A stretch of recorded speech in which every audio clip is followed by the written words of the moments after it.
yaratuvchi obrazida so'rayman. Sen menga ber, men mana bunaqa qilaman. Sen menga ber, men mana bunaqa qilaman. O'zimga emas, xalqimga. Xalqimga mana bunaqa berishim kerak. Men mana bunaqa berishim kerak. Men mana bunaqa berishim kerak deyman. Xudoyam bundoq qaraydi, молодец, xalqqa beryapti deydi. O'zimga desam bermaydi.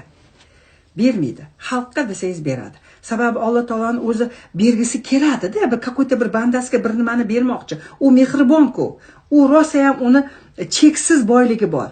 Lekin o'sha boyligini kimgadir berish uchun bandasi orqali beradi. Tushuntirdimmi? O'zi kelib, misol uchun, menga Alloh beradi, menga bir kun Alloh beradi deb o'tiramiz-ku biz. U qanaqasiga beradi Alloh? Tasavvur qiling-da, Allohning qo'li bormi? U bir otaxonmi? Bundoq chemodanni pulni ko'tarib kelib eshik oldiga mana senga berdim deb tashlab ketadigan. Tasavvur qiling-da. Uni qo'li yo'q, uni oyog'i yo'q. U hech qachon sizga pulni o'zi olib kelib bera olmaydi. U bandasi orqali beradi. Tushuntirdimmi? Bandasi orqali berish uchun какой-то bir banda kimgadir berish kerak. Agar siz Alloh taolaga men bandasiga lekin aldash kerak emas. Men mana shunday bir zavod qurmoqchiman, misol uchun, yoki bir endi bandasiga yordam beradigan bir fabrika qurmoqchiman.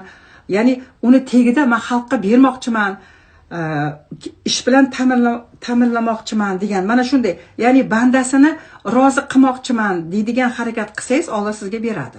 Sababi yozib ketgan joyi bor, bilasizlar, hamma biladi. Meni rozi qilmoqchi bo'lsangiz, meni bandamni rozi qiling degan joyi bor. Hech shuni o'ylab ko'rganmisiz?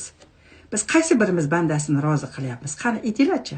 Biz sajdani Allohga qilamiz, 5 mahal namozimizni o'qiymiz, o'ylab turib yalinamiz, farishtani yoqib turib, rosta rakatlarni o'qiymizda, o'zimiz yaxshi ko'rsatamiz, Xudoga aldamoqchi bo'lamiz.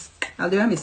Keyin namoz o'qib bo'lib chiqasizda, bu yoqqa chiqasizda, bandasiga mashinaqasiga turib olib, kelinimizni dabdalasini chiqaramiz, qaynonamizni dabdalasini chiqaramiz, yoki erimizga tur yo'qol deymiz.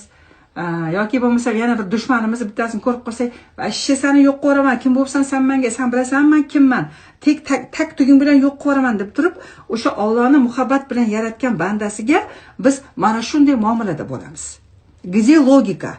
Xudoga sajda qilamiz, o'zimiz yaxshi ko'rsatamiz, bundoq burilamizda, uni muhabbat bilan yaratgan bandasini bichitni chiqaramiz.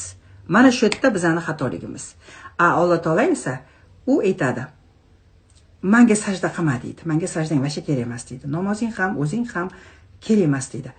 "Sen meni yaratib qo'ygan bandalarimni qil, mana shu menga bo'lgan munosabatingni meni bandamga qiyin" deydi. "O'shanda men sendan rozi bo'laman" deydi. Qaysi biringiz bandasiga mana shunday munosabatda bo'lasiz?